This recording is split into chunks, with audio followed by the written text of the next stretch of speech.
In this hand, you're playing a $95 super satellite. You're a ways away, though, from any payout. So you're just trying to get chips at this point.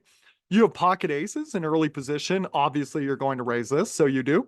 And the button decides to call on the button. And the this player is a good aggressive player. The blinds fold. And the board comes 7-7-2. It's on you. Would you like to check or bet? You do decide to go ahead and fire there, 3.2 big blinds, and villain 37 calls. The turn is the four of spades. It's on you. Would you like to check or bet?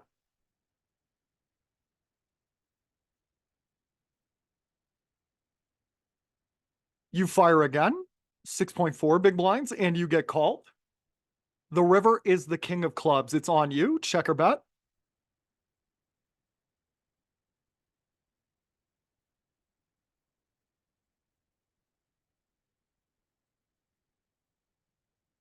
You fire one more time, and now he raises. You bet 12.8 big blinds into 25.6 big blinds, and he raises to 47.6 big blinds. Here, do you want to fold, call, or raise?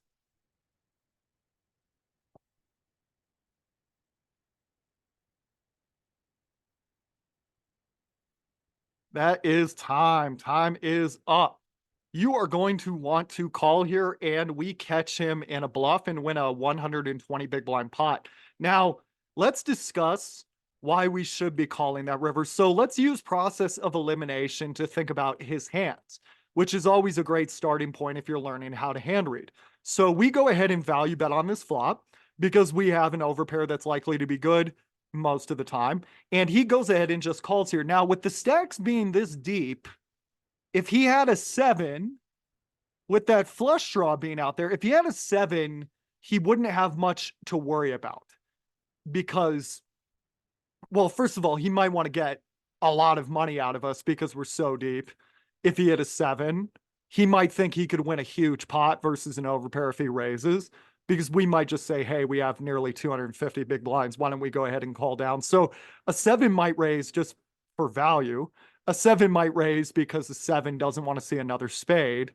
And or perhaps they like being in control when another spade comes in. Maybe they could just bet something small on the turn for value and to also buy a showdown, and then they could decide what to do on the river, versus if they just call, the turn comes a spade and we just keep firing. Maybe they don't like that.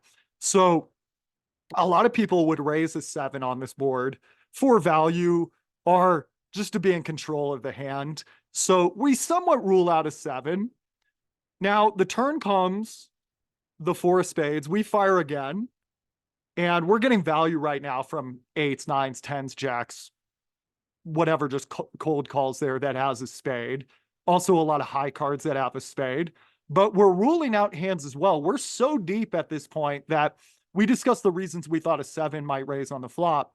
But if he did have twos full, our fours full, for example, he likely would raise at this point to try to get more money from his hand. And if he did turn a flush, he would probably raise at this point too to get money from his hand. So we're ruling out those hands. And on the river, king of clubs comes out there. We go again for one more street of thin value. We're probably not going to get another street from high cards, but they probably won't fire if we check. But we might get a street of value from like eights, nines, or tens, or maybe even just like threes, fives, or sixes might just go, oh, it's so cheap. Why don't I just call one more time? But instead he raises here, but he has a bit of a problem, which is, what hand exactly are we worried about? We thought a seven might raise on the flop. We thought a flush might raise on the turn. We thought twos full or fours full would probably want to get money earlier in the hand to see if they could get a lot from us. So they probably would have raised. Kings would have three bet pre-flop. Ace king does, I mean, if ace king was raising for value, we still beat that and we block that. So what exactly would we be super worried about here? If we think about it, it's a lot of people, I guess he's trying to sell that he has a flush, but a lot of people would raise that flush on the turn. for value. So we do just go ahead and call here, and we do catch him with a Miss Flush Draw. Hey, I hope you enjoyed this one. Thank you for tuning in today, guys. And if you want to see more poker training content like this, go to pokerheadrush.com. That website, one more time, is pokerheadrush.com. Thanks for tuning in. I'll see you for the next one of these. Take care.